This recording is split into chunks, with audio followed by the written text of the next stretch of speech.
Je suis un des avocats qui a osé pour la première fois attaquer en justice l'industrie du tabac.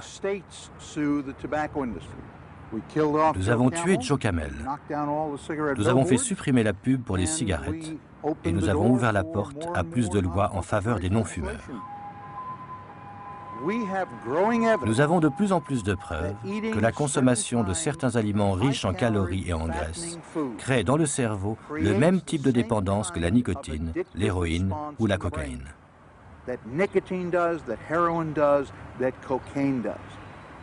Et de la même façon que l'industrie du tabac avait étouffé pendant des années les études montrant que la nicotine est une drogue dure, comme l'héroïne et la cocaïne, nous avons aujourd'hui la certitude que l'industrie alimentaire n'hésite pas, elle aussi, à utiliser le même genre de pratique. Fumais-tu? Oui, mais mangez. Aux États-Unis, les autorités sanitaires s'alarment maintenant de voir l'obésité et ses conséquences devenir la première cause de mortalité devant le tabac, avec près d'1 demi-million de morts par an. Nous avons affaire à une épidémie. Et il faudrait vraiment une réaction à la hauteur de l'importance de cette épidémie, qui en termes de pertes humaines est bien plus grave que les épidémies que nous avons connues avec les maladies infectieuses dans ce pays et en Europe.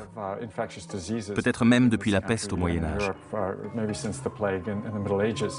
La France se croyait à l'abri, protégée par ses traditions culinaires. Mais en 30 ans, nos modes de vie ont radicalement changé et le contenu de nos assiettes avec. Aujourd'hui, la France mange mal et nos organismes s'en ressentent. Déjà, 1 adulte sur 2 est en surpoids. Avec 8 millions d'obèses, plus de 500 000 insuffisants cardiaques, 10 millions d'hypertendus et plus de 2 millions de diabétiques, les maladies cardiovasculaires sont à l'origine de 170 000 décès chaque année. L'alerte est aujourd'hui lancée. C'est quand même l'avènement de cette alimentation industrielle de masse qui pose le problème du surpoids et de l'obésité. C'est-à-dire que dans chaque pays où cette alimentation est apparue, on voit augmenter le surpoids et l'obésité. Et qui demain est une véritable bombe à retardement pour les dépenses de santé.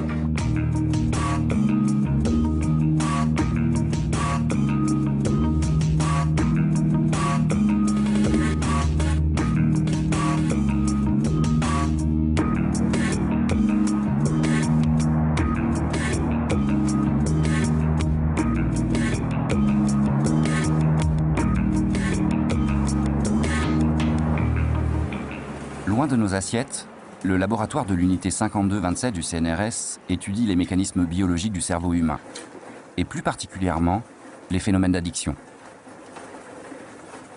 Alors en fait ici on a une poche de cocaïne avec 844,6 mg dans 500 ml de sérum physiologique.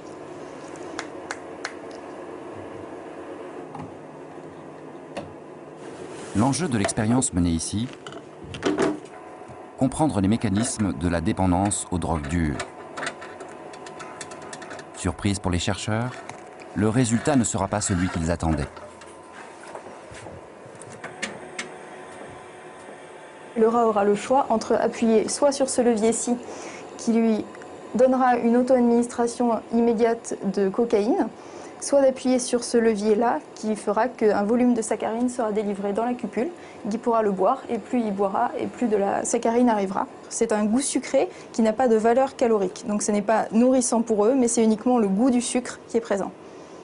Le rat a un cerveau dont la structure est apparentée à celle de l'homme, et possède les mêmes récepteurs au sucre que ceux que l'on retrouve chez l'homme. Quotidiennement, les rats sont entraînés à appuyer sur les deux leviers et ils savent exactement les conséquences de l'appui sur l'un ou sur l'autre. Donc on est sûr qu'il connaît bien la consigne avant de jouer. Voilà, là il vient d'appuyer sur le levier saccharine pour obtenir sa récompense. Donc il s'impatiente en attendant le choix suivant. Saccharine choice, donc vraiment il a basculé entre la cocaïne et la saccharine. Malgré des semaines d'exposition à la drogue et au sucre, on s'est rendu compte que la majorité des animaux préféraient le sucre et les sensations qu'il procure aux sensations artificielles de la cocaïne ou de l'héroïne. Donc ça veut dire que le sucre a un potentiel addictif, je dis bien un potentiel addictif, supérieur aux drogues d'abus dites dures. Le problème, c'est que dans l'environnement dans lequel on est, on va dire le cerveau est un peu leurré par des produits riches en sucre et en graisse, et en fait il n'a pas évolué pour limiter sa consommation lorsqu'il fait face en fait à des produits et des aliments riches en graisse ou en sucre. Au contraire, plus il y en a et plus il consomme. Le goût unique du croustillant, c'est le goût irrésistible. Tout est dans la recette. Un jus de fruits. Or, du sucre, aujourd'hui, il y en a presque partout. Prends soin de toi. On ne prend plus le temps de bien manger, on nous sert des plats tout préparés. Les produits transformés se sont imposés dans les menus et dans les micro-ondes, rendus appétissants par le marketing et la publicité. Pourtant, ils sont encore souvent trop riches en sel, en sucre et en gras. Regarde ce bon chocolat. Alors ce qui se passe aujourd'hui dans l'assiette, c'est qu'il va prendre le menu d'un jeune enfant français moyen. Le matin, il va prendre des céréales bourrées de sucre, d'édulcorants, etc. Le midi, il va manger des hamburgers avec des frites, avec des nuggets éventuellement. Aux 4 heures, il va prendre des chocolats fourrés. Et puis le soir, il va manger des pop-corn devant la télé en buvant un soda. Je caricature à peine quand je dis ça.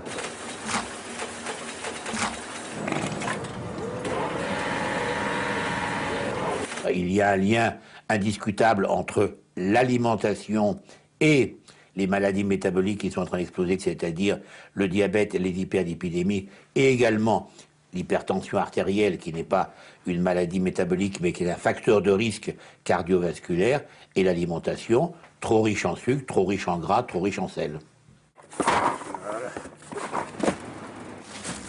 Aujourd'hui, 80% de nos aliments ont subi un processus industriel.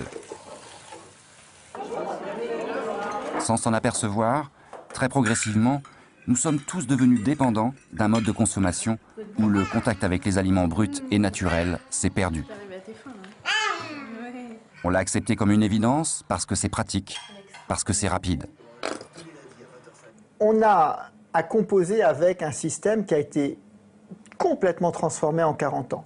Et nous subissons, je ne sais pas si c'est bénéfique ou pas, nous subissons une modification énorme des circuits de distribution et de l'aliment que nos gènes n'ont sûrement pas eu l'habitude, en tout cas le temps, de digérer pour s'adapter. Puisqu'en fait, on s'est adapté, nos ancêtres se sont adaptés au fil du temps, mais ils ont eu le temps de s'adapter. Et la révolution alimentaire que nous vivons depuis 50 ans a été trop rapide pour que nos gènes s'adaptent.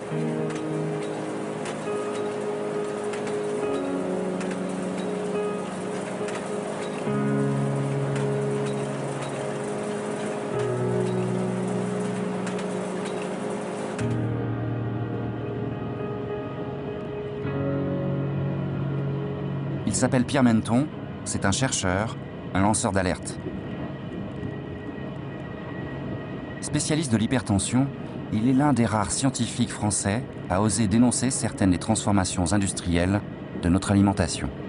De manière générale, le secteur agroalimentaire actuellement produit des aliments qui, d'une part, sont appauvris en plusieurs nutriments de base, très importants, comme des vitamines, des minéraux, fibres et autres. Et en parallèle, le secteur agroalimentaire ajoute des quantités massives, encore une fois, de produits comme le sel, mais aussi le sucre, ou bien certains types d'acides gras nocifs pour la santé. Et ces produits se retrouvent ensuite donc largement consommés par la population, sans les prévenir des conséquences nocives que cela peut avoir pour leur santé au long terme. Actuellement, une caractéristique du sel, comme du sucre d'ailleurs, c'est que ce sont devenus des produits très peu chers et qu'on retrouve de manière très générale dans la population, puisque la consommation de sel est à peu près identique, quelles que soient les catégories sociales. Il n'y a pas de relation évidente entre le revenu mensuel et la consommation de sel journalière. Donc on peut dire que c'est un produit qui s'est démocratisé et qui fait des ravages en quantité excessive dans toutes les catégories sociales. C'est la dernière enquête de l'Agence française de sécurité sanitaire des aliments qui le montre. La consommation moyenne de sel dans la population française est de 8,5 grammes par jour et par personne, Alors 8,5 grammes par jour et par personne, multiplié par 365 jours et multiplié par 50 millions d'adultes, ça fait 180 000 tonnes de sel. Donc à peu près des quantités de sel similaires à celles que vous voyez ici. Donc des montagnes de sel. Un volume annuel très profitable à l'industrie du sel, mais pas uniquement. Ce n'est pas le sel que l'on rajoute soi-même avec la salière. C'est pour l'essentiel, plus de 80% du sel qui est déjà présent dans les aliments que nous consommons. Donc du sel qui est ajouté au cours de la préparation ou de la transformation de ces aliments par le secteur agroalimentaire. Donc c'est vrai du pain, du fromage, charcuterie, soupe, céréales, tous les plats préparés en général. Si le sel, c'est mauvais pour la santé de la population, par contre c'est bon pour la croissance économique, puisque une des conséquences principales de cette consommation excessive de sel, c'est de pousser à la consommation de boissons.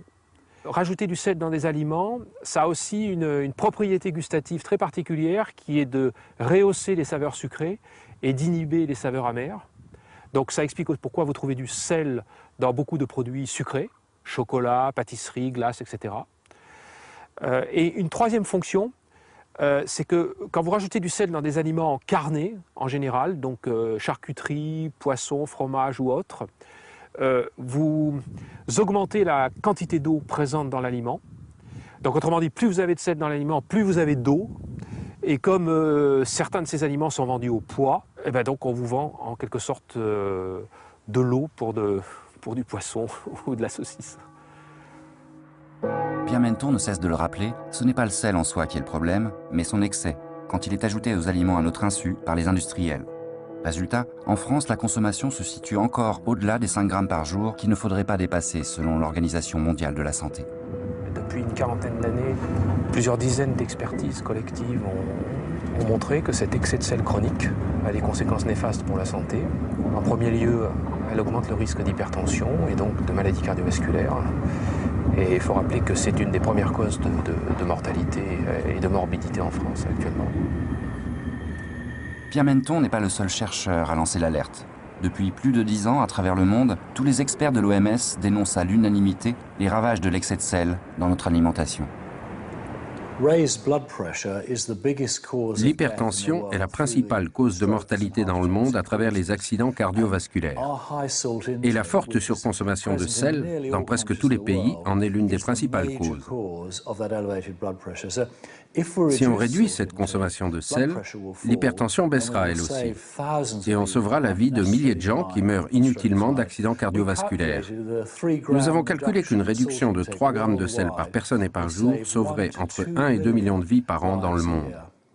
Il a été demandé que progressivement l'industrie agroalimentaire réduise les quantités de sel dans ses aliments. À ma connaissance, ça n'a pas été fait. Mais il n'y a pas eu de texte réglementaire obligeant l'industrie agroalimentaire à le faire. Depuis 2002, donc la position officielle des pouvoirs publics français, c'est de reconnaître l'existence du problème, mais de dire on se repose sur le volontariat du secteur agroalimentaire pour remédier à ce problème. Or, on voit actuellement, et c'est la dernière enquête de l'AFSA qui le montre très très bien, que la situation n'a pratiquement pas évolué entre 2000 et 2007 en France sur le problème de l'excès de sel. Des rapports, les tiroirs des ministères en sont pleins. Bon, entre un rapport et quelque chose qui existe après, il faut qu'il y ait une loi et des décrets d'application. Or, souvent en France, il y a la loi, mais il n'y a pas de décret d'application. Donc un rapport, pour moi, n'a aucune utilité, à partir du moment où il n'est pas suivi des faits. Il faut savoir qu'il y a eu un groupe de travail mis en place avec l'AFSA, qui est l'agence de santé, sur ces questions, et qu'il y a eu un chantage de l'industrie agroalimentaire qui ne voulait pas signer le rapport si, dans les recommandations qui sortaient de ce groupe de travail, il y avait le fait de mentionner sur les plats la quantité de sel. Donc on voit que finalement, il y a une vraie volonté donc, du lobby agroalimentaire d'empêcher les consommateurs de connaître quelle est la teneur en sel de l'ensemble des plats, de façon évidemment à pouvoir continuer tranquillement à cette surconsommation de sel.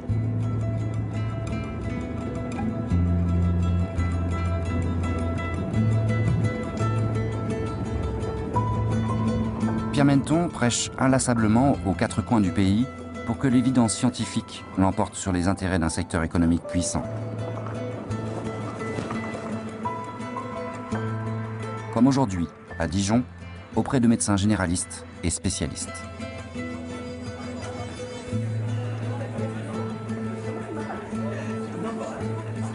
Sur le problème de l'excès de sel, comme sur les autres problèmes de santé publique, vous restez le meilleur relais auprès de la population des messages de santé que l'on peut émettre, et de très loin. Rien ne remplacera un médecin qui, de manière régulière, dit à son patient « vous devriez plutôt faire ça que ça ».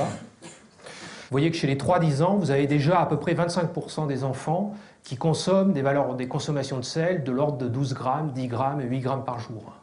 Vous savez probablement que le rein, en fait, se mature fonctionnellement jusqu'à l'âge d'environ 5-6 ans. Et donc, en fait, vous avez des enfants dont le rein n'est pas encore mature, qui sont exposés déjà à des consommations de sel absolument excessives.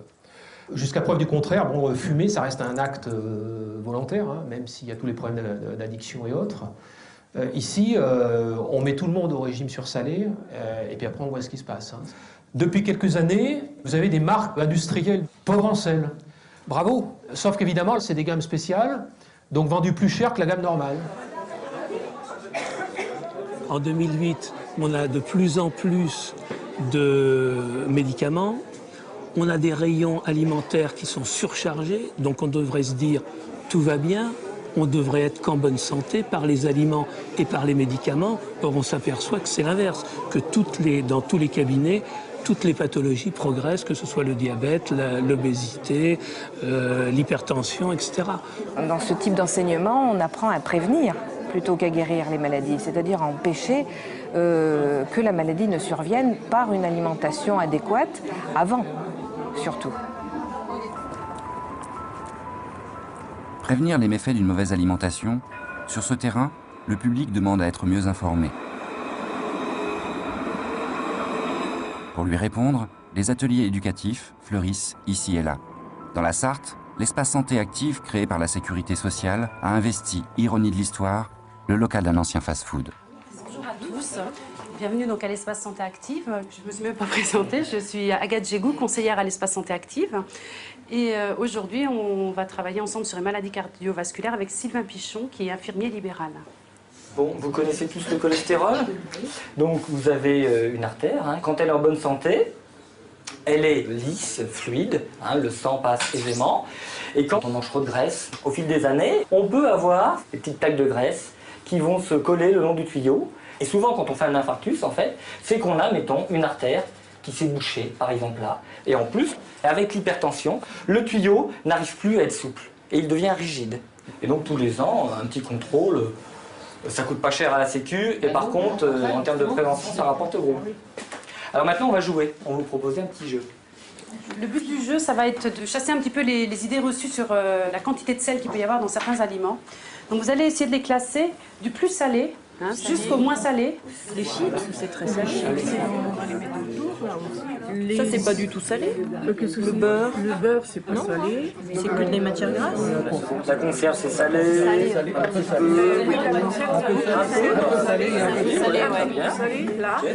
Les produits qu'on achète déjà tout prêts, ils sont pleins de sel et plein de lipides, plein de graisse. On a fait le tour. Eh ben, on va passer aux réponses. Si on veut faire attention, bien sûr, on est obligé de regarder un petit peu les étiquettes des produits qu'on achète. Et vous allez pouvoir repérer le sel par le mot sodium. L'industrie agroalimentaire s'est rendu compte que c'est facile de rajouter du sel. Ça va être un peu plus, pour les papilles, un peu plus attirant. Et donc, les gens ont tendance à acheter un peu plus de ce produit-là.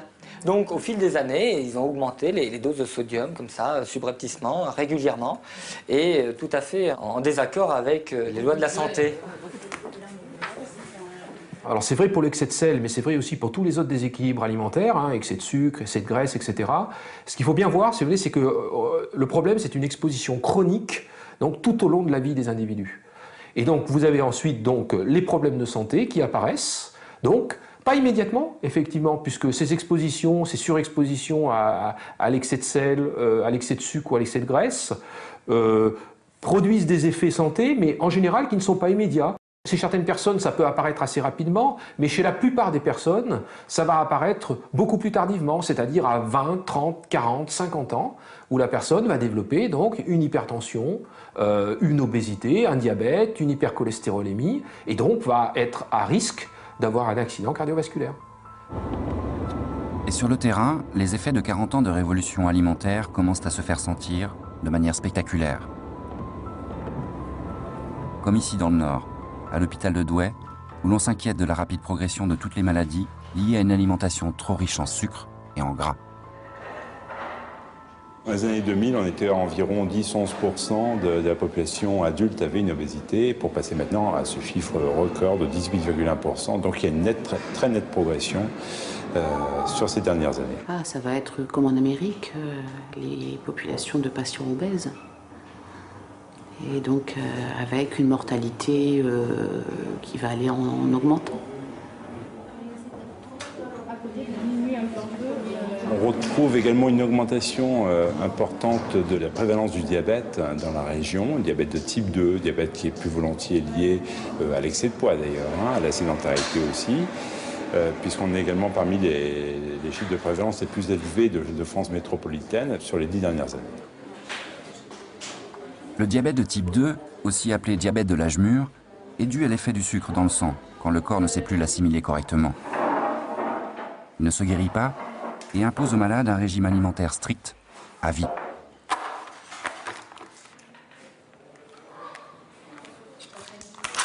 Chaque semaine, à l'hôpital de Douai, un groupe de parole réunit les nouveaux diabétiques de la région pour les aider à faire face aux conséquences de leur maladie. Donc en fait, moi je suis Audrey Salaise et je suis psychologue dans le service. Donc ce matin, on vous a réunis pour faire le point avec vous. Vous, monsieur, qu'est-ce que vous attendez de cette hospitalisation? Moi, peut-être un miracle, se priver d'insuline. Donc vous êtes là pour rééquilibrer votre diabète? Oui. Avec notre vie qu'on mène, la vie moderne qu'on a à l'heure actuelle, qui a le temps de cuisiner? Il faut se poser la question. C'est bien beau d'acheter des légumes, mais on a le temps quand?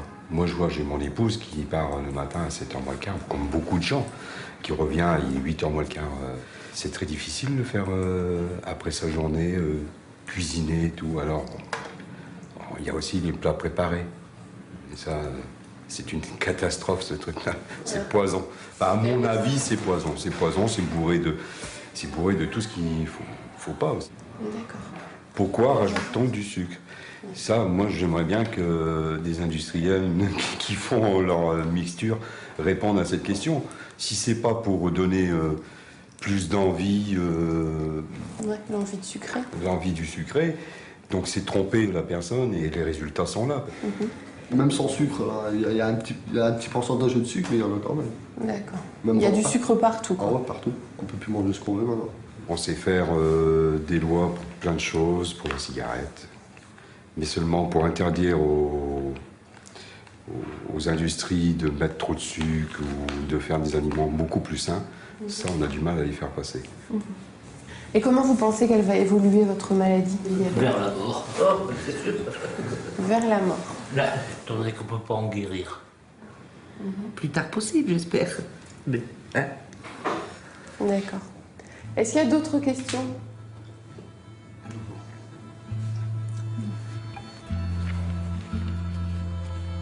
Tout est caché. Les fabricants ont la main lourde. On nous dit que c'est les meilleurs produits, et dès qu'il y a une enquête, on dit attention, oh là là, c'est pas le meilleur. Donc quoi faire? Pourquoi, sachant que des études sont faites, pourquoi on continue quand même à les trouver sur le marché? Puisque c'est si mauvais que ça pour la santé. Personne n'est à l'abri, personne. Moi, par rapport, par exemple, à mon vécu à moi, où on a des horaires où on termine tard, et la solution de facilité, c'est le plat préparé, c'est la soupe en poudre, et qui n'est pas forcément adaptée. On m'a découvert une hypertension artérielle avec ce que je savais déjà, une surcharge pondérale, et donc avec un risque cardiovasculaire élevé. Donc je dirais que tout le monde est touché. Aujourd'hui, l'hypertension et le diabète impactent l'espérance de vie de l'ordre de 7 à 8 ans. Et non seulement c'est de l'espérance de vie en moins, c'est des vies en moins, des années de vie en moins, mais c'est aussi souvent des fins de vie avec du handicap. Aujourd'hui, on sait que l'hypertension artérielle, comme le diabète, aboutissent à des fins de vie avec soit des amputations pour le diabète, soit de l'insuffisance cardiaque, soit des accidents vasculaires cérébraux, soit de l'insuffisance rénale. Et aujourd'hui, ce n'est pas tout de mourir plus jeune brutalement, c'est aussi vivre avec du handicap quand on a ces facteurs de risque. Chaque année, rien qu'en France, 19 000 amputations sont liées aux complications du diabète. Bonjour, bonjour. Les victimes de cette nouvelle lèpre des temps modernes payent cher les conséquences de leur mauvaise alimentation. Jeanne, la momie. Je m'en passerai bien. Hein.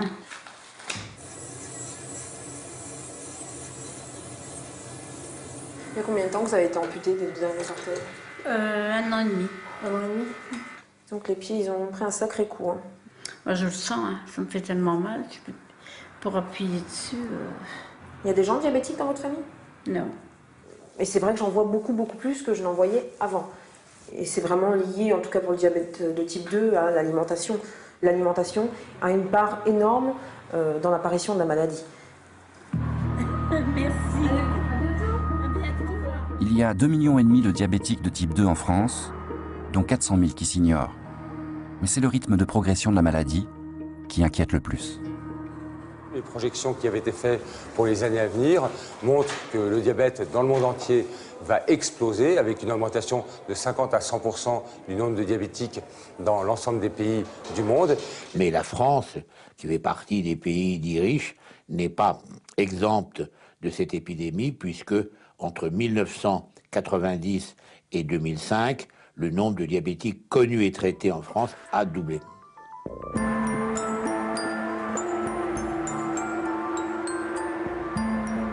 Les meilleurs éléments de comparaison se trouvent aux États-Unis, là où a été inventée la malbouffe. Là-bas, un enfant sur 3 est victime d'obésité et l'alerte sur les excès de sucre et de graisse dans l'alimentation a été lancée depuis longtemps.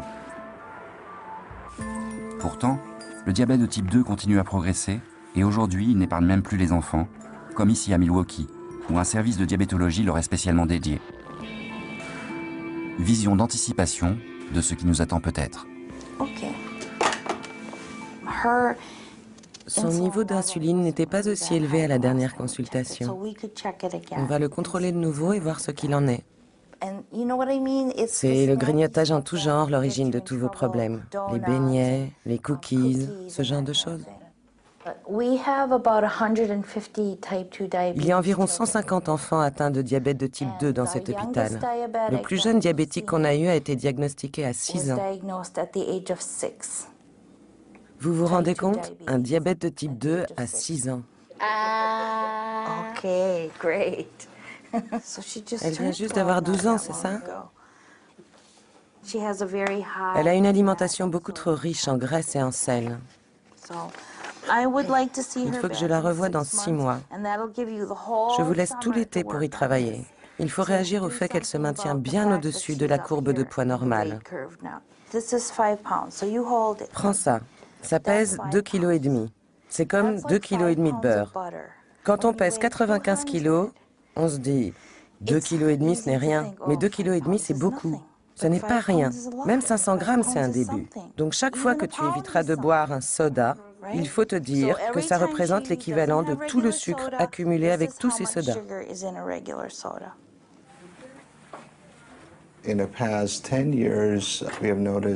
Ces 10 dernières années, nous avons remarqué qu'il y a 10 fois plus de diabète de type 2 chez les enfants et adolescents. Avant, il était présent en majorité dans les groupes socio-économiquement défavorisés et chez les minorités. Maintenant, on l'observe aussi chez les Blancs, sans distinction de revenus. Je suis très inquiète pour l'avenir de ce pays, pour l'effort économique qu'il faudra fournir face à l'explosion des coûts de santé, avec tous ces gens qui vont souffrir de diabète de type 2.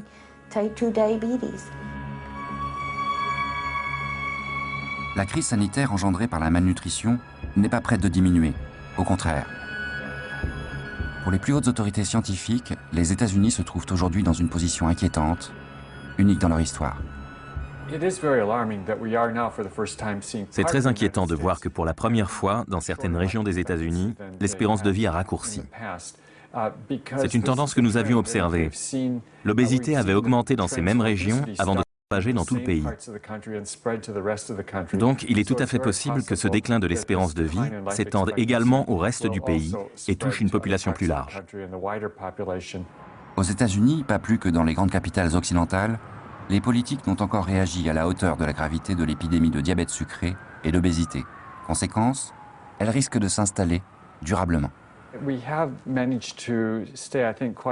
Nous avons réussi à rester assez indépendants dans nos recherches. Mais lorsqu'il a fallu transcrire les résultats en réglementation, aucun membre de notre département de nutrition à Harvard n'a été autorisé à faire partie du comité national des réglementations diététiques, alors même qu'une grande partie des recherches avait été menée chez nous.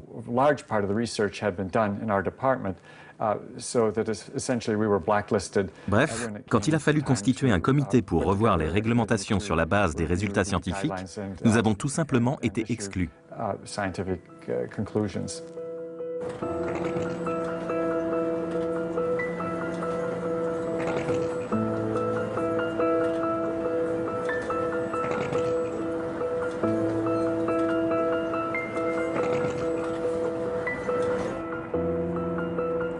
En France, Pierre Menton aussi dérange.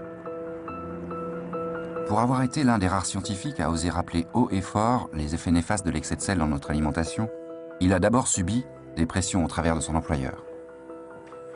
Voilà la lettre du comité des salines de France, donc adressée au directeur général de l'INSERM en 2006. Dans un récent passé, nous vous avons alerté sur les attaques sans fondement scientifique à l'égard du sel alimentaire auquel, dans sa monomanie, Pierre Menton se livrait sans discernement ni mesure. Nous nous réservons d'engager les poursuites prévues par la loi. Néanmoins, dès à présent, nous vous invitons à prendre à l'égard de ce chercheur extravagant les sanctions qui s'imposent et de publier un communiqué marquant clairement que l'INSERM se désolidarise de ces allégations. Veuillez agréer, monsieur le directeur général, l'expression de nos sentiments distingués. Il ne faut pas que les gens s'imaginent que ce type de lettre ou ce type de pression se fait comme ça une fois tous les 3 ans ou une fois tous les 4 ans. Non, c'est une activité de lobbying qui est une activité de lobbying continue et systématique qui concerne les professionnels de la santé, mais aussi donc les médias, les parlementaires, le monde politique, les cabinets ministériels, les enseignants, etc., etc.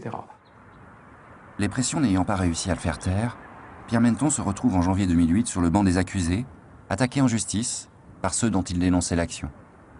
Je suis attaqué en diffamation par le comité des salines de France, qui apparemment s'est reconnu dans une phrase que j'avais prononcée dans un article de presse en 2006, qui disait « Le lobby du sel est très actif, il désinforme les professionnels de la santé et les médias ». C'est tout à fait surprenant, c'est-à-dire qu'on entraîne devant les tribunaux ceux qui racontent ce qui se passe et on n'entraîne pas devant les tribunaux ceux qui font ce qui est mal. Moi, j'étais directeur général de la santé de 1997 à 1999 et avant, je m'étais occupé de la conférence nationale de santé en 96 et en 97. En principe, le lobbyisme, c'est discret. Un lobbyisme qui devient voyant, c'est un lobbyisme raté. Et dans une certaine mesure, le procès de Menton est une forme de lobbyisme raté, parce que ça a été trop loin. On a pris un scientifique et on l'a traîné en justice, ce qui est aberrant dans un monde de liberté et puis dans un monde scientifique. Ce soir, au journal télévisé, on va parler du procès de Pierre Menton, on va parler effectivement du lobbying de l'industrie du sel, qui n'est plus à démontrer. La preuve, c'est que d'ailleurs, ils continuent effectivement dans cette logique-là. Ah oui, c'est bon, c'est France 2. Ça vous fait quel effet aujourd'hui de vous retrouver finalement dans cette position-là, d'être accusé donc de diffamation? Oh, écoutez, l'effet, je ne sais pas, hein, je suis un peu surpris, effectivement, dans un pays de 60 millions d'habitants, ce soit des individus qui doivent monter au créneau sur de tels sujets, alors qu'on a quand même des agences, des instituts, des ministères de la Santé qui normalement sont là pour s'occuper de la santé de la population. Le tribunal.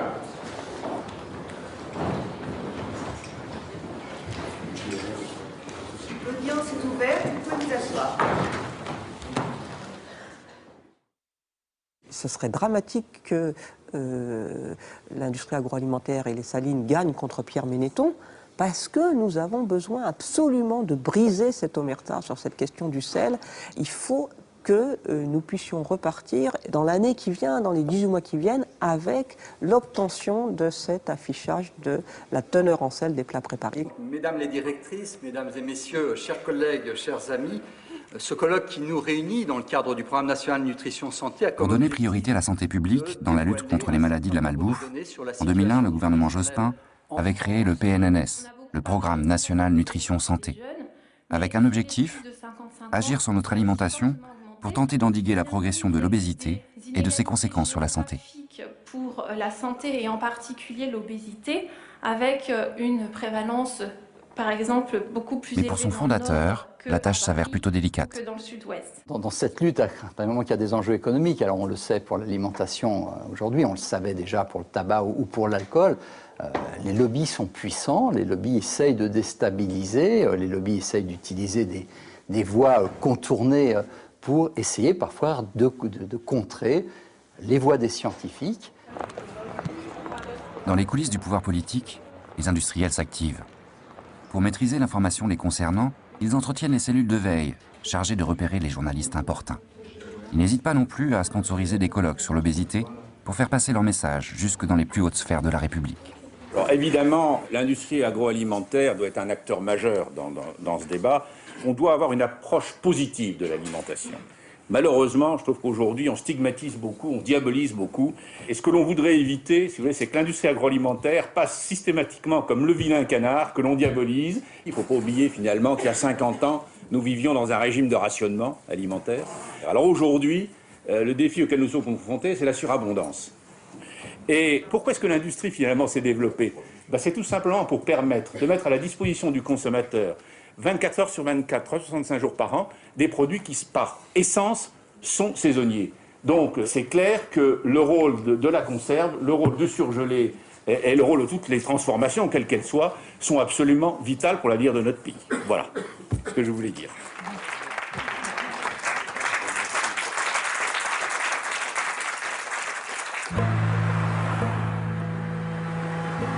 En l'espace de 30 ans, notre paysage a été remodelé au profit du tout automobile et des grandes surfaces.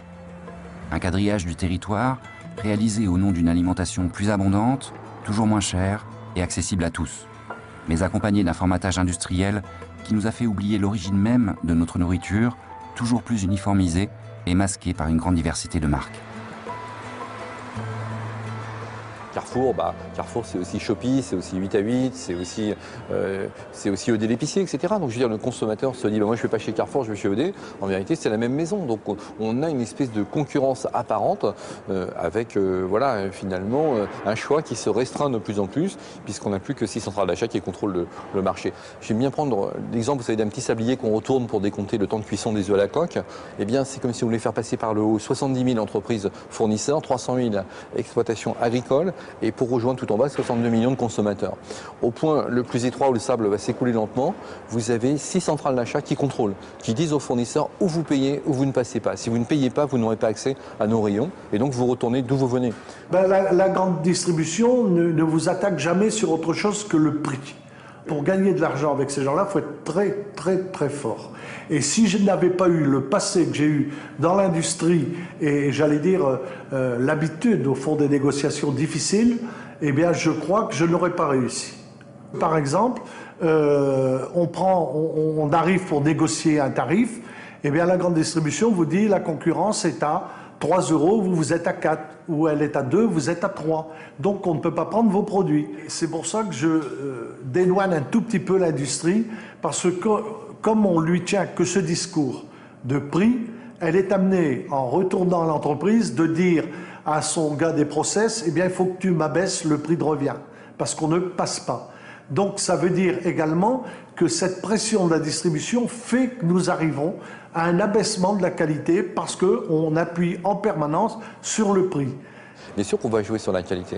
On va utiliser beaucoup de produits gras, des sucres, on va compenser. Un fruit qui n'a pas de saveur, dans un jus de fruits par exemple, un jus d'orange, c'est pas grave, on met du sucre et tout ira bien. Donc je veux dire, voilà, on a les colorants qui vont bien, tout ça, ça joue bien sûr sur la qualité. C'est-à-dire qu'on se sert de farine pour faire de la sauce blanche parce que pour pouvoir transporter correctement tous ces produits en tuyauterie et faire les doses mécaniquement, on est obligé de mettre ces amidons. Seulement quand on met de l'amidon, on modifie le goût. Et après, on est obligé de réenrichir en goût, c'est-à-dire de mettre des exhausteurs, de mettre des acides, de mettre des choses comme celle-là, pour redonner le goût qu'on a tué par les amidons. Donc c'est un travail carrément de chimiste. Et aujourd'hui, on n'a pas trouvé le moyen de constituer un plat simple sans utiliser ces artifices-là.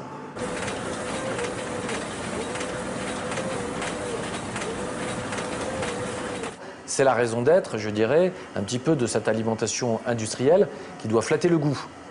Si vous ne mettez pas suffisamment de matière grasse, à ce moment-là, le produit apparaîtra moins onctueux, on cherchera un peu moins à en prendre.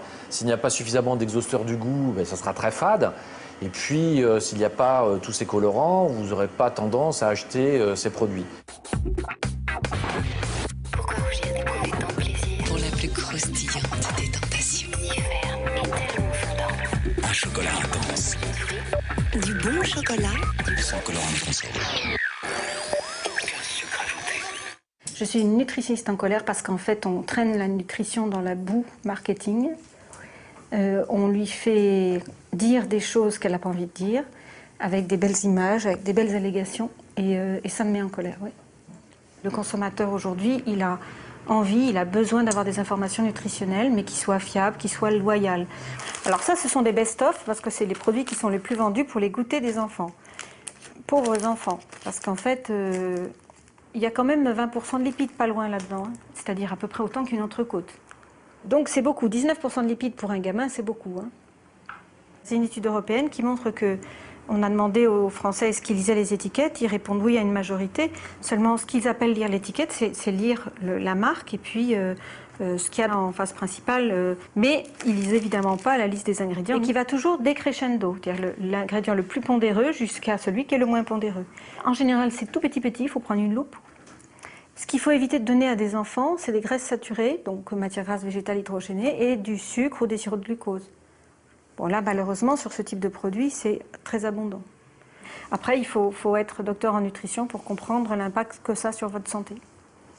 Et moi, je vous dis que ça a un impact qui n'est pas fameux sur la santé. Quand vous avez matières grasses végétales hydrogénées en troisième ingrédient, c'est-à-dire que ça a au moins 10 ou 15% dans le produit, c'est pas ce qu'on peut souhaiter de mieux pour un enfant.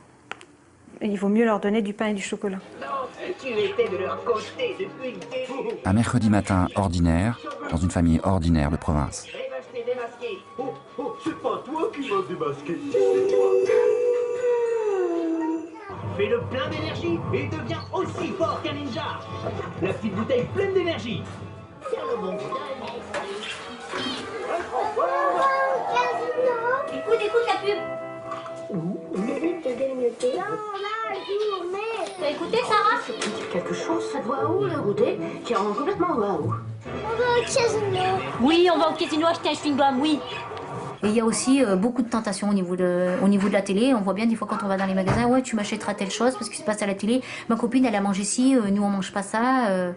Il y a beaucoup de choses qu'ils voient à la télé et je trouve que c'est pas forcément toujours bon parce que entre les publicités, on nous dit mangez 5 fruits et légumes par jour, mangez pas trop les repas, mangez pas trop gras. Et juste à côté, vous avez une pub avec la grosse pizza pleine de graisse. Je trouve que c'est une contradiction qui est franchement... c'est vraiment... je trouve qu'il y a beaucoup de publicités qui sont en contradiction avec toutes les campagnes d'information qui sont lancées. Et puis c'est sûr que ça leur donne envie parce qu'en plus ils voient le produit et c'est présenté vraiment d'une manière qui donne relativement envie, hein, je dirais.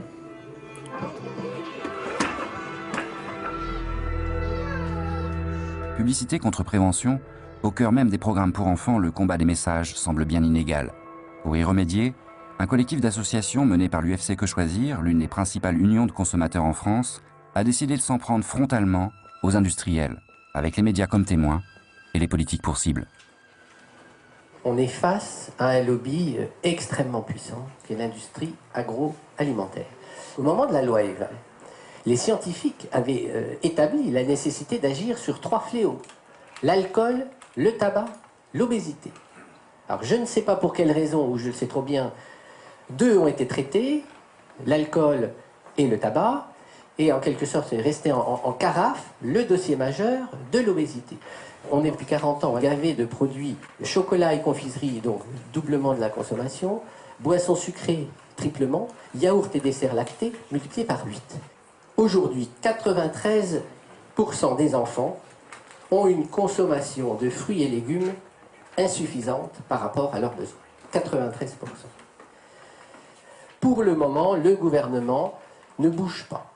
C'est la raison pour laquelle aujourd'hui nous adressons une lettre ouverte à Roselyne Bachelot, qui est quand même, je dirais, elle a une double compétence. Elle est ministre de la Santé et de la Jeunesse. Et il s'agit bien de l'obésité infantile. Donc il est temps que le gouvernement prenne à sa charge ce fléau sanitaire. Et clairement, il y a un combat avec l'industrie agroalimentaire qui est très puissante et dont on sait qu'elle détient l'éducation sanitaire et alimentaire de nos enfants par les messages publicitaires, parce qu'elle leur propose. Et c'est un enjeu extrêmement important où il faut qu'on arrive à gagner. Ça fait maintenant 3 ans que l'AFSA, l'Agence française de sécurité sanitaire des aliments, a demandé qu'on cesse l'incitation permanente à manger des produits gras et sucrés en plein cœur des programmes télévisés pour enfants avec des publicités dont on sait qu'elles portent spécifiquement sur ces produits. 3 ans après, qu'est-ce qui se passe? Notre enquête que nous avons faite montre qu'on a toujours 87% de spots publicitaires qui portent sur des produits particulièrement gras ou particulièrement sucrés. Donc les belles promesses de l'industrie agroalimentaire, ça ne marche pas, la démonstration en est faite. Donc ça veut dire qu'il faut passer à une obligation, comme l'ont fait d'ailleurs des tas d'autres pays, et plus récemment l'Angleterre, qui a mis en place exactement le dispositif que nous demandons. C'est-à-dire un encadrement uniquement pendant les programmes pour enfants, c'est-à-dire lorsque les enfants sont tout seuls devant l'écran, en l'absence de leurs parents, et spécifiquement sur les produits les plus gras et les plus sucrés. Je crois que c'est une disposition qui est quand même assez raisonnable. Tu viens, parce qu'aujourd'hui on devait te repeser. Tu vas juste retirer tes chaussures et puis ton maillot. Sarah, 8 ans, est déjà sur la courbe de l'obésité. On va retirer tout ça. Aujourd'hui, on va te peser, on va te mesurer, on va voir un petit peu ce que ça donne. Hein? D'accord? Maman m'a dit que tu avais fait un petit peu plus attention pour manger. Hein? On va en discuter 5 minutes, tu veux? 30,1. Tu mets bien tes pieds le long du mur. Comme elle, un enfant français sur 6 est aujourd'hui sujet au surpoids, une proportion 3 fois supérieure à ce qu'elle était il y a 20 ans. Bon, elle continue à grimper sa courbe. Le matin, elle ne reprend pas de collation dans la matinée? Non, non, non. C'est fini, pas de gâteau, rien du tout. Non, rien du tout, non. Et à 4 heures, parce que le goûter, c'est important. Hein, parce que si on goûte pas assez, mais elle mange on se jette sur elle. Elle est pénible. D'accord. C'est-à-dire, elle mange trop, des fois. Ouais. Alors, on va surveiller encore pendant 1 mois ou 2, hein, sa prise de poids. Ouais. Et si vraiment c'est trop inquiétant, à ce moment-là, il faudra la diriger vers un spécialiste. Mais on ne sait pas, à 6 ans, elle s'est mise d'un seul coup à prendre du poids alors qu'elle a toujours été fine. Je voudrais pas qu'elle rentre dans ce cursus-là, donc on va faire attention. Sarah, tu bois de l'eau tout de suite et tu boiras du sirop tout à l'heure. Tu peux bien boire de l'eau. Si tu bois du sirop tout de suite, quand les autres ils vont boire un verre de sirop tout à l'heure, tu n'en auras pas. C'est à toi de voir. Mais moi j'ai dit non. Tu peux boire un verre d'eau, tu boiras du sirop après. Un verre de sirop pour le goûter et un verre en début de repas. Après c'est de l'eau. Le sirop c'est du sucre inutile. Écoutez bien la pub là. Ne mange pas trop sucré. Pour préserver la santé de nos enfants, seule la loi peut jouer les garde-fous, répètent inlassablement les militants de l'UFC Que Choisir. Ce jour-là, l'association de consommateurs et ses alliés mettent les petits plats dans les grands pour prendre à revers les lobbies de l'agroalimentaire. Nous, on a décidé de partir en campagne, une campagne sur le terrain, donc avec la mobilisation des citoyens, et puis à travers eux des députés au niveau local. Et puis alors maintenant, on est arrivé dans la phase de la mobilisation au niveau national des députés pour les inciter à passer à la dimension législative.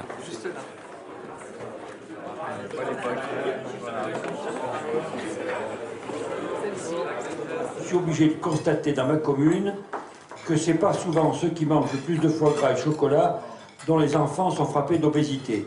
C'est souvent les milieux les plus populaires.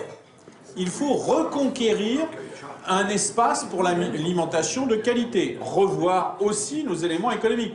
La responsabilité des grandes surfaces en termes de marketing est absolument considérable. Et donc nous devons avoir un rôle de contrainte sur tous ces sujets. Pourquoi ne pas envisager de surtaxer les matières grasses et de détaxer les fruits et légumes? Nous pensons qu'il faudrait interdire les publicités portant sur des produits trop gras, trop sucrés, dans les émissions qui sont destinées aux enfants, que ce soit avant, pendant, après.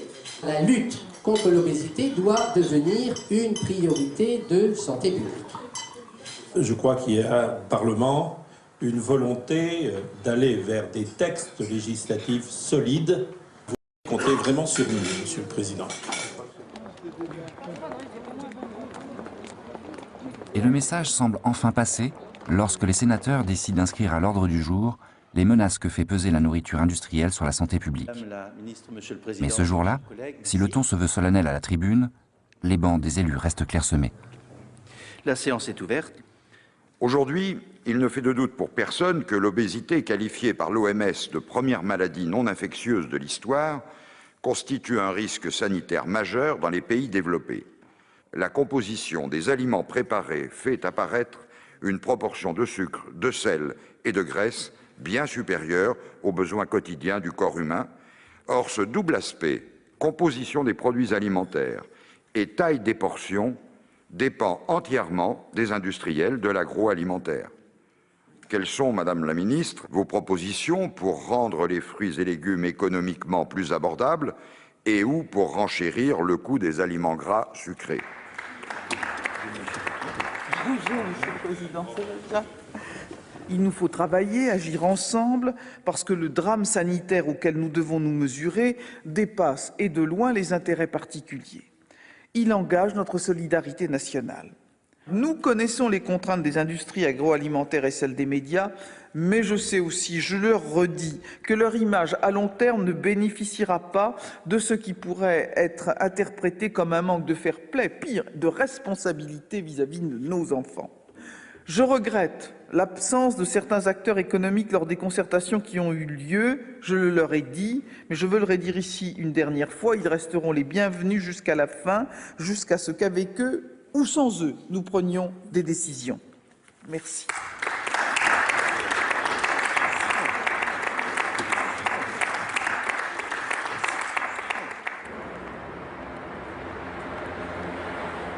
Première victoire contre les lobbies. Pierre Menton est jugé innocent de l'accusation de diffamation lancée contre lui par les Salines de France. Bien, c'est gagné.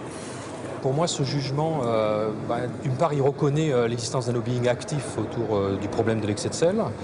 Il reconnaît aussi l'association qui a été faite entre lobbying et désinformation. Est-ce que le fait qu'il n'y ait pas de diffamation valide le fond que l'excès de sel tue? Le fond était déjà validé par les expertises institutionnelles. Le problème reste entier, quoi. C'est-à-dire que cet excès de sel qui concerne 90% de la population française est toujours là, provoque toujours autant de victimes chaque jour, une centaine chaque jour. Et donc tant que les pouvoirs publics ne réaliseront pas qu'il est important de prendre des mesures contre ce problème, la situation perdurera. Comité des Salines de France, bonjour. Oui, bonjour. Pourrais-je avoir le service communication, le service de presse, s'il vous plaît? Oui, c'est à quel sujet, monsieur? Je suis journaliste pour Canal+. Oui. Alors, votre demande exacte, c'est un interlocuteur pour parler de l'excès de sel, en fait. Absolument. Donc, nous, on ne souhaite pas venir enrichir la polémique, puisqu'il y a eu un jugement de rendu, on l'accepte et voilà. Vous allez faire appel ou pas, alors? Non, il n'y aura pas d'appel. Il n'y aura pas d'appel? Non, du tout. Voilà. D'accord. Merci beaucoup. Merci, je vous en prie, au revoir. Maintenant, sur le sel, sur les calories, ils sont largement au courant.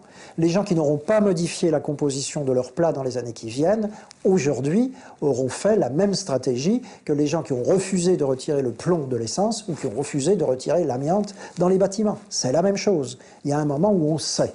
Donc on peut dire aujourd'hui que, disons, depuis 2000, et en partie à cause en France de l'action de Pierre Menton, on sait. Et sur l'obésité, on sait. Mais tant que les produits se vendent, quelle est leur incitation à bouger? Réponse des pouvoirs publics? Laissons les industriels fixer leurs propres règles en pariant sur leur responsabilisation. Seulement voilà, lorsque l'ANIA, l'Association nationale des industries alimentaires, mobilise ses troupes, son président ne semble pas du tout prêt à des concessions. Nous sommes la première industrie du pays et je crois que manifestement ce n'est pas encore toujours bien compris.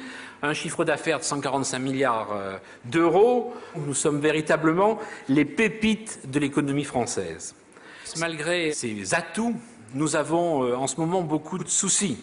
Et notre mission est de faire savoir à la communauté politique, à la communauté scientifique, à la communauté médiatique que trop, c'est trop.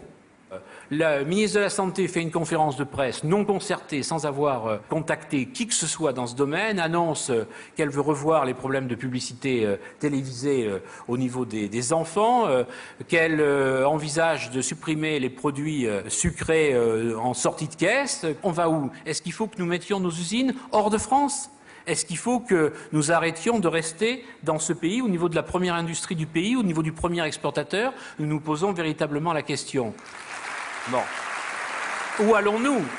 Est-ce que c'est au pouvoir public qui se taxe de libéralisme d'organiser les linéaires des distributeurs? Est-ce que demain, on va se rapprocher des magasins d'État? À ce moment-là, c'est une autre approche du libéralisme très particulière. On l'a déjà connu dans les années 50 en Union soviétique. Si c'est ça qu'on veut recréer, ça ne me paraît pas la bonne approche. Et s'il le faut, nous changerons de méthode. Ça marche pas mal pour les taxis. S'il faut le faire, nous aussi, on a beaucoup de camions.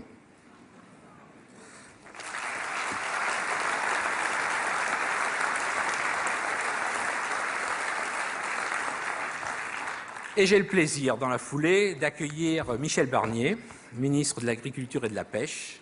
Et avant de lui laisser la parole, je voudrais lui dire que nous comptons beaucoup sur lui.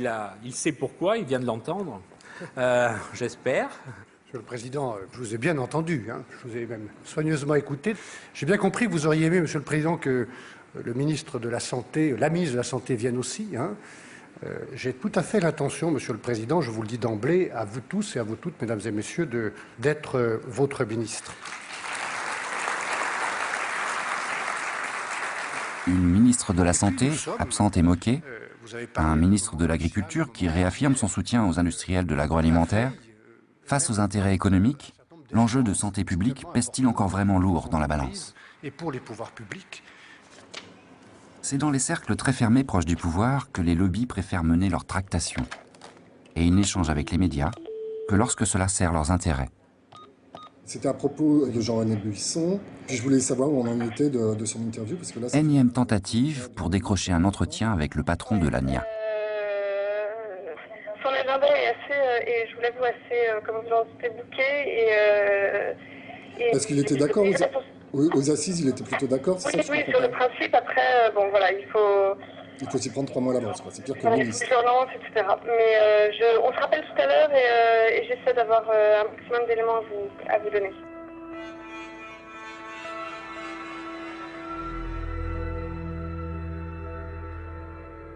Très souvent, ces industries, ces lobbies jouent du risque de fermeture d'entreprise, de la délocalisation et ainsi de suite. On sait que c'est le discours habituel et qui permet donc de faire pression, de faire peur et finalement on n'obtient pas d'avancer sur ces questions de prévention, ce qui est quand même très dramatique parce que pendant ce temps-là, on perd du temps et ça veut dire autant de Français en plus qui sont malades.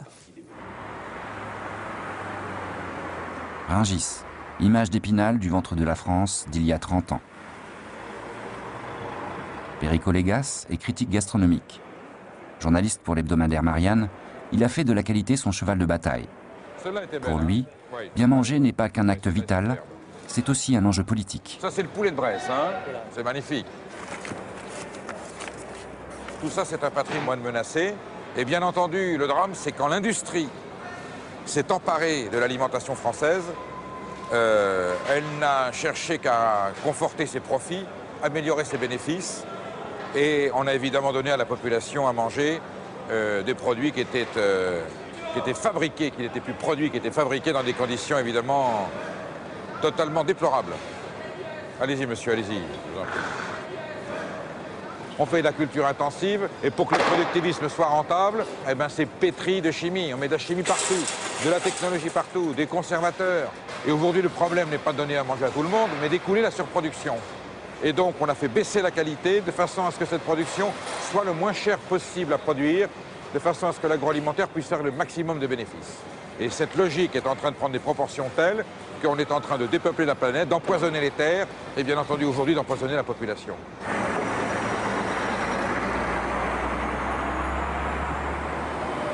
Je viens de sortir de la 3e et dernière réunion du groupe de travail qui a été mis sur pied suite aux annonces de Roselyne Bachelot.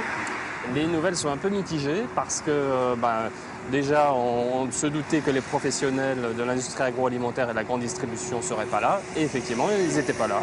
Donc 3e et dernière réunion de politique de la chaise vide.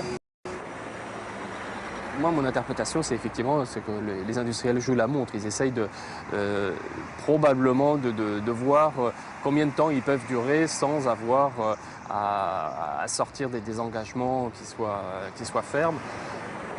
Au service de qui les pouvoirs publics exercent-ils leur action?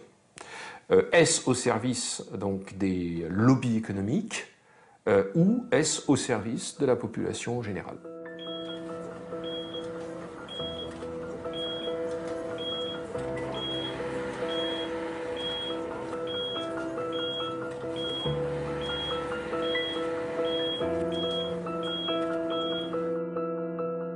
Dominique Lanzmann, médecin nutritionniste, chercheuse et consultante, a vécu de l'intérieur les conflits d'intérêts d'une recherche publique financée par le privé. Pendant 12 ans, elle a travaillé pour un grand groupe français de l'agroalimentaire. J'étais responsable de la partie lipides, matières grasses. C'était ma spécialité puisque j'étais à l'hôpital en lipidologie, etc. Donc j'ai eu l'occasion de rencontrer dans des programmes européens les grands margariniers, huiliers, etc. Et là, les intérêts financiers sont énormes et là, on est très méchant. J'ai vécu plusieurs exemples dans le cadre de programmes de recherche où pour des intérêts économiques, on a coulé des programmes de recherche pour ne pas que certaines choses se sachent. Et où on a même, on a fait des choix commerciaux qui allaient à l'encontre de l'intérêt de la santé publique. Alors par exemple, l'étude de Lyon, menée par le professeur Serge Renaud, directeur de l'unité 63 INSERM, dont l'objectif était de prévenir les récidives d'infarctus chez 600 cardiaques tirés au sort à l'aide d'un simple régime inspiré de la diète crétoise traditionnelle qui consistait à consommer de l'huile de colza et de la margarine de colza. On a fait baisser les récidives d'infarctus de 70% avec du colza. Voici les sujets expérimentaux. Vous voyez que leur courbe se maintient très près du 100%. Ils restent en vie sans problème, alors que les contrôles, les témoins ici qui reçoivent de l'huile de tournesol, de l'huile végétale, enfin d'autres régimes dits prudents, eux, vous voyez qu'ils ont de nombreux événements et que leur pourcentage de sujets survivants et en bonne santé diminue très vite. L'étude a été publiée en 1993 et Unilever, qui non seulement finançait l'étude mais fabriquait la margarine de l'étude, était au courant des résultats depuis à peu près 1991. Eh bien, il a fallu attendre plus de 10 ans pour avoir en France une margarine au colza sur le marché. Unilever n'a pas sorti sur le marché la margarine malgré les supplications du professeur Renaud. C'est moi qui leur ai demandé de faire une margarine à base de colza. Ça aurait permis de sauver bien des gens qui ont des accidents coronariens. Une margarine? Ben oui, cette margarine, oui. Mais ils ne voulaient pas le mettre sur le marché.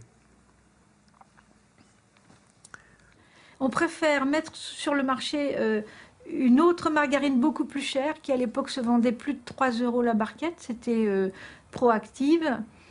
Et pendant ce temps-là, pendant 10 ans, les cardiaques français n'ont pas eu accès à une margarine de colza.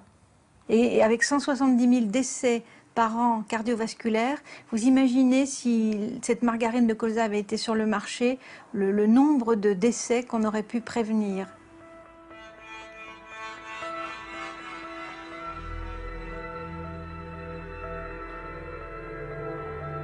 Ils veulent empêcher ce qui les dérange et puis promouvoir ce qui les arrange, tout simplement. En dehors d'Unilever, nous avons demandé à 2 grands groupes agroalimentaires en France de bien vouloir nous recevoir. Et ce, dès le début du tournage de ce film, en novembre 2007. L'enjeu, savoir comment ces entreprises prennent en compte les problématiques santé liées à l'alimentation. Une seule a immédiatement accepté, Danone. La firme a bien voulu nous ouvrir les portes de son centre de recherche de Massy-Palaiseau, là où elle développe en grand secret ses produits de demain.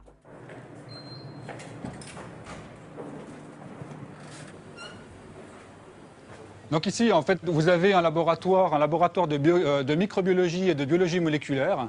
On n'est pas dans la médecine parce qu'on n'est pas ici pour traiter, on est plutôt ici pour comprendre quelle est la flore qu'un individu sain doit avoir. Ici, l'entreprise emploie 360 scientifiques et la pointe de la technologie, avec une seule mission, mettre en œuvre sa nouvelle stratégie. Du tout petit, du petit bébé à la naissance jusqu'au senior, le plus âgé possible, on a tellement de propositions à faire, tellement de besoins pour arriver à avoir une meilleure vie. C'est le début, hein. On est dans de la science, on est dans de l'exploration, mais on peut très bien imaginer que dans 5 ans ou dans 10 ans, on va être capable de développer des aliments qui permettront d'orienter notre flore pour nous aider à être dans les meilleures conditions qui soient. On sera sur un yaourt, par exemple, qui va permettre de régler la flore pour, par exemple, ne pas tendance vers un surpoids. Hein, ou pour les personnes qui sont en surpoids, leur dire, OK, prenez plutôt ça, parce que vous avez tendance à capter trop d'énergie, par exemple. Aujourd'hui, le marché de l'alimentation santé pèse déjà plus de 12 milliards d'euros. Il y a quelques jours, juste avant la première diffusion de ce film, Nestlé France, que nous avions sollicité il y a plus d'1 an, a finalement souhaité s'exprimer. On considère qu'on est partie prenante de ce secteur et qu'on veut même être le leader dans le domaine de la nutrition, la santé et du bien-être. Voilà. Si un sujet sur l'alimentaire est fait, nous estimons que notre rôle dans cette catégorie, notre rôle notamment de leader dans le domaine de la nutrition, santé et bien-être, nous intéressait beaucoup d'être partie des sociétés interrogées. Nous sommes conscients que pour le moment, la qualité nutritionnelle, le faible taux en sel, le faible taux en gras, le faible taux en sucre est plutôt l'apanage de marques qui sont en effet légèrement plus chères que d'autres offres produits et que nous travaillons donc à des offres produits moins chères pour élargir le bénéfice de tout ce que la recherche de la nutrition Nestlé a permis déjà de faire comme avancée sur nos marques phares. Et une société comme Nestlé, appuyée sur la recherche-développement et beaucoup d'efforts de reformulation et d'investissement industriel, arrive à la fois dans les catégories où nous jouons à être le produit préféré en termes de goût, mais un produit qui a un avantage significatif en termes de nutrition par rapport aux produits concurrents. Pendant des années, l'industrie du tabac a nié que le tabac pouvait être dangereux pour la santé. Et donc, chaque fois que quelqu'un disait que le tabac provoque telle ou telle maladie, le cancer, l'insuffisance respiratoire, l'industrie du tabac disait que c'était faux. Et il a fallu des années pour arriver à prouver qu'il y avait un lien entre le tabac et les risques sanitaires. Et actuellement, la plupart de l'industrie agroalimentaire, qui pilote des études comme celles réalisées par l'industrie du tabac, finance ces études avec des protocoles qui font que l'on ne peut pas démontrer le côté néfaste de l'alimentation parce que l'étude ne permet en aucun cas de le démontrer. Si vous prenez le cas de l'aspartame, par exemple, vous apercevez que donc, sur à peu près 200 études actuellement disponibles étudiant les effets santé des consommations observées d'aspartame actuellement dans la population, la moitié sont financées par le public, la moitié sont financées par le privé. Et qu'est-ce qu'on observe? C'est que la totalité des enquêtes financées par le public décrivent un effet nocif des quantités actuellement absorbées d'aspartame sur la santé, et que seulement 3% des études financées par le privé décrivent un effet nocif de l'aspartame. Ce qui montre de manière vraiment éclatante, si vous voulez, les biais que peuvent introduire la source de financement dans les résultats de la recherche. Ils diffusent une propagande qui est souvent trompeuse. Par exemple, elle est très efficace au sujet des acides gras trans. Ils diffusent des informations mensongères dans des débats à la radio. On les retrouve ensuite dans des éditoriaux du Wall Street Journal, puis sur Fox News. Ils contrôlent les médias les plus importants et les plus puissants des États-Unis.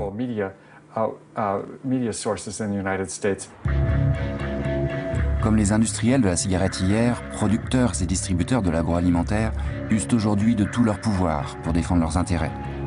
Comme tout groupe de pression organisé, ils ne jettent l'éponge que si on les y contraint par la loi.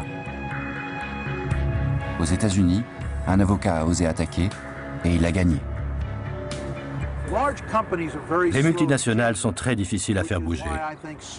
C'est pour ça que les attaquer en justice reste un des moyens les plus efficaces pour les forcer à changer. Les gens se moquaient et disaient « Ces procès sont grotesques, ils sont ridicules ». Mais on en a déjà gagné 10, obligeant les grandes firmes comme Kellogg's, Kraft, McDonald's et d'autres encore à des changements importants dans leur fabrication. Il y a encore un procès en cours. McDonald's le juge illégitime, mais les 4 juges chargés de l'affaire ont déclaré qu'il s'agissait d'une action tout à fait valide. L'un d'eux a même été plus loin en affirmant que les nuggets au poulet de McDonald's semblaient avoir été créés par Frankenstein. Et devinez quoi ? Depuis, McDonald's a de lui-même modifié la recette de ce produit grâce à ce procès.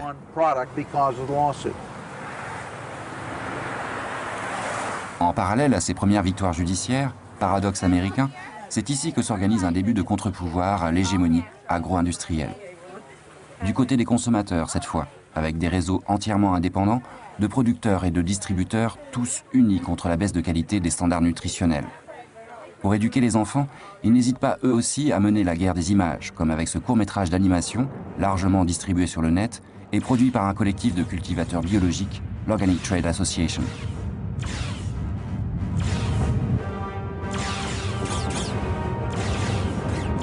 These are dark times, young Cuk.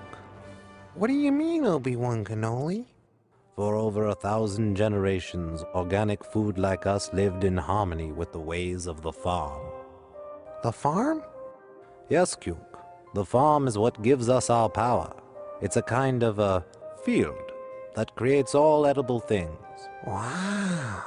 But alas, the market has been taken over by the dark side of the farm.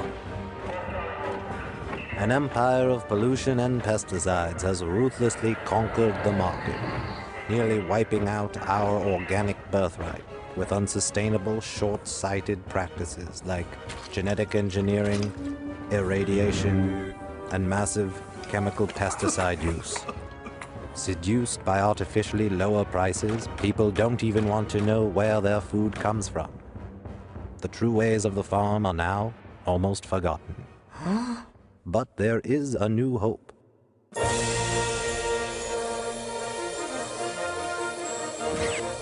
A growing resistance called the Organic Rebellion is fighting back. Pour mieux lutter contre les méfaits de l'alimentation industrielle, les consommateurs américains se sont lancés un même défi aux 4 coins du pays. Ne plus se nourrir que dans un rayon de 160 km en privilégiant des produits sains et locaux. Comme les légumes biologiques produits par la famille Jenner, les militants paysans du nouveau millénaire. Nous pourrions bien être la première génération à vivre moins longtemps que nos parents. Le taux de diabète chez les enfants n'arrête pas d'augmenter. Beaucoup de gens se tournent vers la médecine. Ok, les médicaments, c'est important. Mais chez nous, il y a un dicton qui dit « on est ce que l'on mange ». Les gens l'ont oublié. Et quand on ne sait plus ce qu'il y a dans la nourriture, quand on ne sait même plus comment elle a été fabriquée, ça peut devenir très dangereux.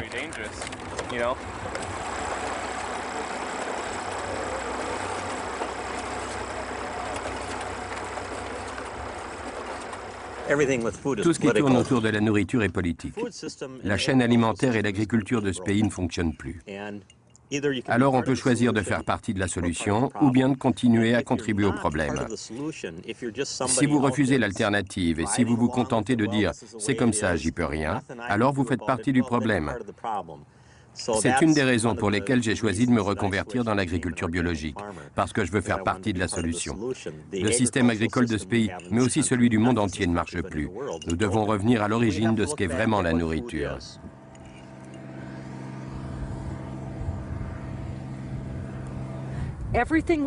Tout ce dont nous avons besoin vient de ceci, de la terre quand elle est saine. Tous les nutriments vitaux viennent de là.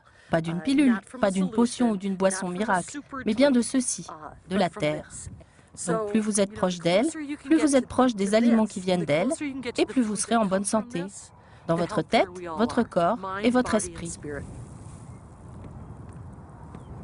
Nous ne sommes pas des pionniers, nous aimons juste nous régaler.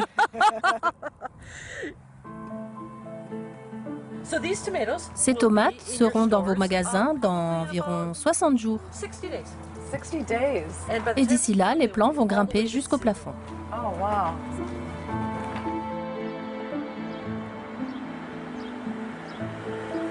Au pays des hypermarchés globalisés à prix toujours plus bas, Outpost avec ses 3 magasins a fait le pari opposé, avec pour credo de faire émerger une nouvelle économie locale. Et ça marche. Le réseau national des épiceries coopératives auquel Outpost appartient représente déjà un marché de plus de 1 milliard de dollars.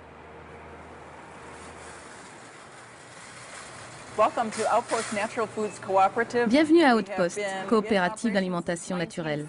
Nous existons depuis 1970 et nous avons récemment fêté notre 38e anniversaire. En parcourant le magasin, vous remarquez les étiquettes indiquant nos produits locaux préférés. Elles signifient que ces produits viennent d'un fournisseur ou d'un producteur qui est localisé soit dans l'État du Wisconsin, soit dans les environs. Et voici les salades les plus délicieuses dont on puisse rêver. Elles ont poussé à moins de 5 km d'ici. L'idéal.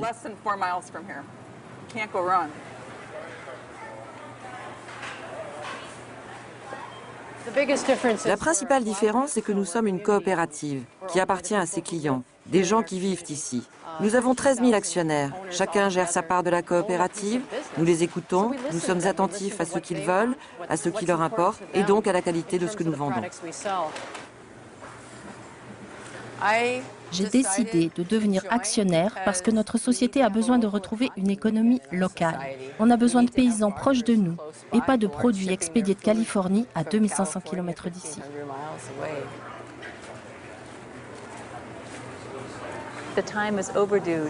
Il est plus que temps de reprendre le contrôle de ce que nous mangeons.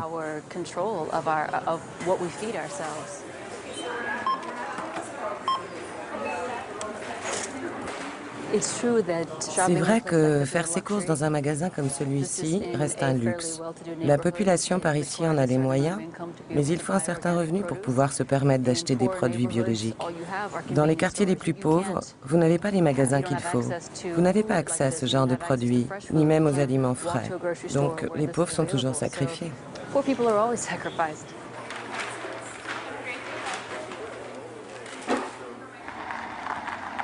En France aussi, des privilégiés commencent à s'organiser pour résister à l'emprise de la malbouffe. Comme au château d'Arnajon, près d'Aix-en-Provence, où les cours particuliers de cuisine de Marc Héracle n'ont jamais connu autant de succès. Alors on va commencer par faire du poulet au vin, au romarin et à l'ail. C'est très bon aussi avec du gibier. C'est vraiment une très très vieille recette. Et les gens emportaient ces morceaux de poulet dans les champs au moment des vendanges. J'ai fait terminer la cuisson sur un feu de bois. C'est vrai qu'il y a des recettes simples qui sont délicieuses et qui sont bonnes pour la santé. Donc, plutôt que prendre des plats surgelés, congelés, ça n'a pas les mêmes saveurs. Quand on a la chance de ne pas avoir à compter, on voit forcément les choses différemment, on va prendre plus de temps au marché, on va pas aller au premier supermarché du coin. Voilà. Moi, les supermarchés, j'ai de plus en plus de mal. Si on veut bien manger, ça va, c'est pas... On ne passe pas 3 heures en cuisine non plus, on peut faire des choses très simples avec de bons ingrédients.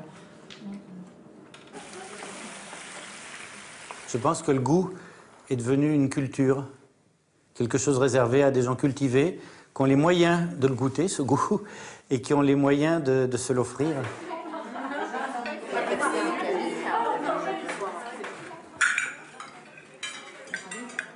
Une consommation à 2 vitesses se met en place, avec des gens qui ont une espèce d'élite de la consommation qui a accès aux produits sains, bio, naturels, qui peut payer le prix, donc on leur en donne pour leur argent. Et puis les autres, on dit, dommage pour vous, vous n'avez pas les moyens, donc vous aurez des sous-produits.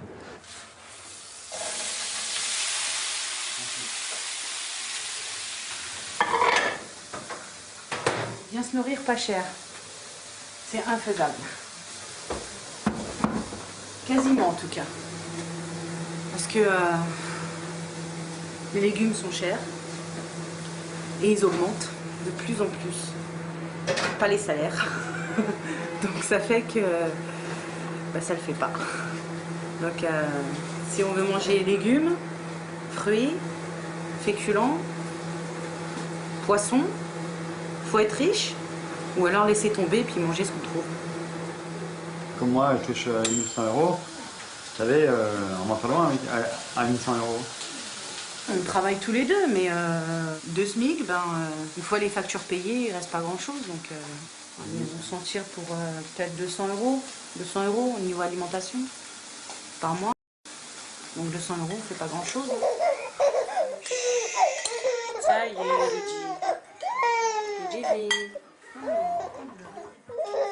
On est inégaux devant l'assiette, ça c'est une évidence. Et si vous regardez la prévalence de l'obésité chez les ouvriers par rapport au cadre supérieur, vous avez environ près de 2 fois plus d'obèses dans les populations ouvrières que dans les cadres supérieurs. On peut dire, si vous voulez, que la consommation de fruits et légumes frais est un marqueur des inégalités socio-économiques. C'est absolument un moyen de saisir l'inégalité, parce que cette consommation varie selon le revenu, selon le niveau d'éducation, selon le statut socio-économique. En fait, ce qu'on constate, c'est que le Français moyen va dépenser entre 6 et 7 € par jour pour s'alimenter, tout compris, en tout cas pour son alimentation à domicile. Donc on se dit, pour lui, ça ne doit pas être un problème tellement d'argent, mais plus un problème de choix, de désir de s'alimenter correctement, d'autres problèmes que des problèmes strictement budgétaires. Dans certaines familles, à l'heure des devoirs, on se défend comme on peut, jour après jour, contre les mauvaises pratiques alimentaires. Pour une journée, on a besoin d'eau, de 5 fruits et légumes, du pain ou des céréales ou des féculents à chaque repas. D'accord. Les laitages, les poissons, œufs ou viande. c'est pareil. Et puis les graisses, tu vois, ils les ont mis tout en haut et on en a besoin que d'un tout petit peu, en fait. Tu vois, c'est pour ça qu'on a fait une pyramide. Mais les produits sucrés, on les a pas mis parce qu'en fait, on n'en a pas besoin. C'est quelque chose qui n'est pas indispensable à la santé. Tu comprends ?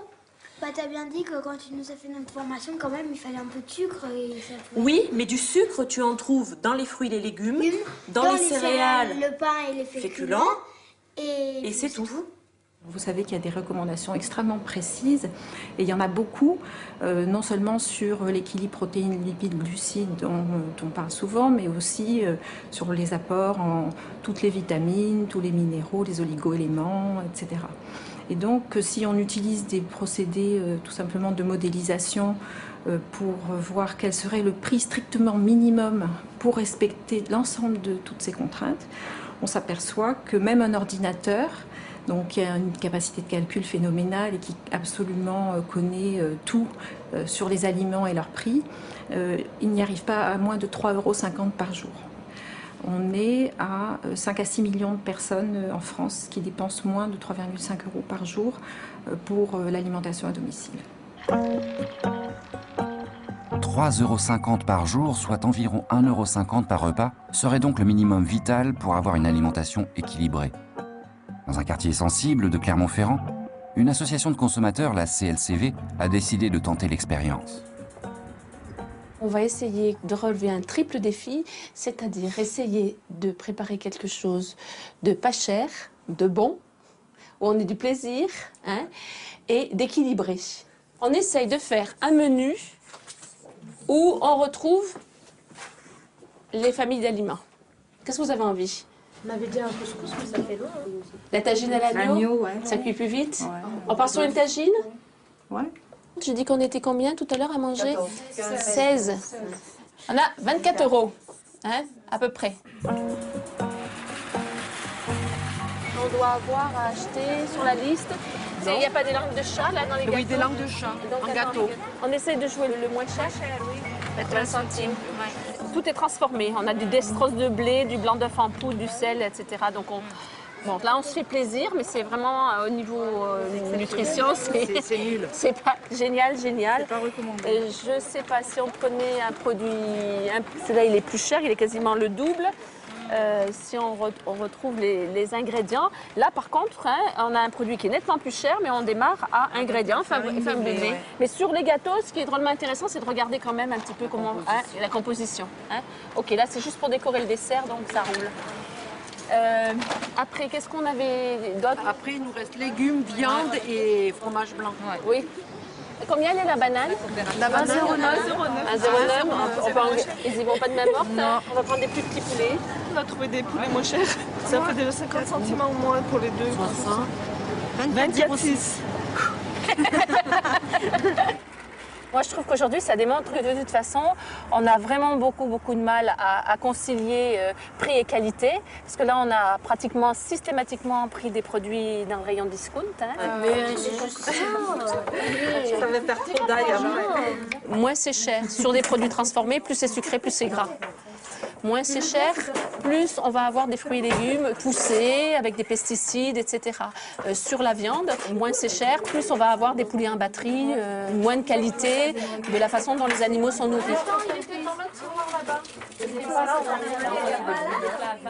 Il est absolument anormal que toute la population ne puisse pas accéder à une alimentation équilibrée et saine, quoi. Et là, tout de suite, il y a des enjeux qui sont importants, des enjeux qui sont même des enjeux sanitaires.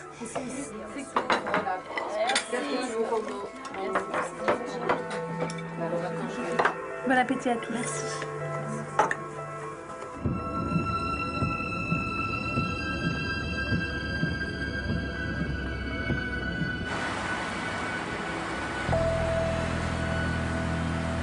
Des enjeux sanitaires aux dimensions d'une épidémie nationale d'obésité et de diabète sucré, dont les plus pauvres seraient aujourd'hui les premières victimes.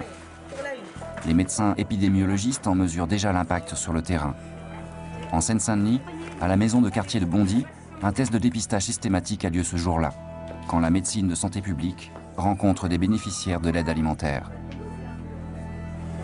Ça fait au moins 3-4 mois que je ne suis pas travaillé, rester à la maison. J'ai pris au moins 25 kilos. Mais vous grignotez? Oui, tout le temps. Mangez toute la journée?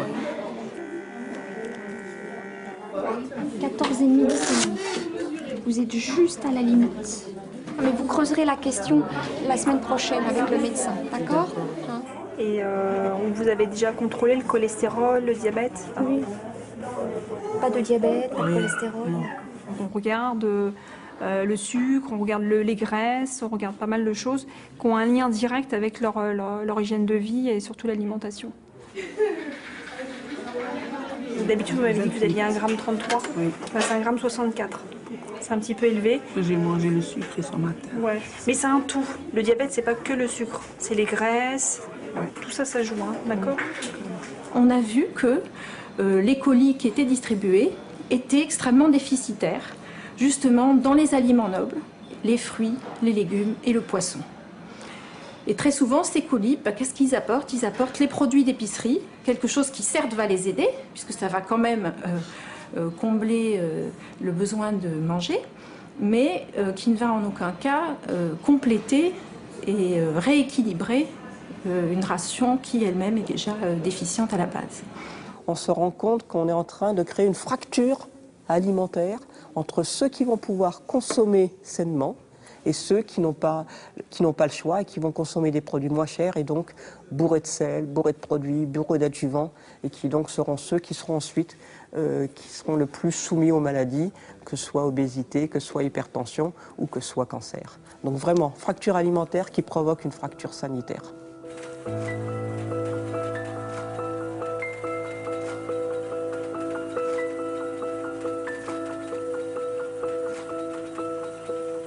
Le plus étonnant, c'est que quand moi j'en parle avec des journalistes qui me disent bon bah alors ça y est, c'est en œuvre les mesures de prévention de l'obésité puisqu'on en a tellement parlé, et ils tombent des nues quand je leur dis bah non, il n'y a rien, il y a rien, absolument rien. Les mesures de Roselyne Bachelot ne seront pas mises en œuvre tout simplement parce que il y a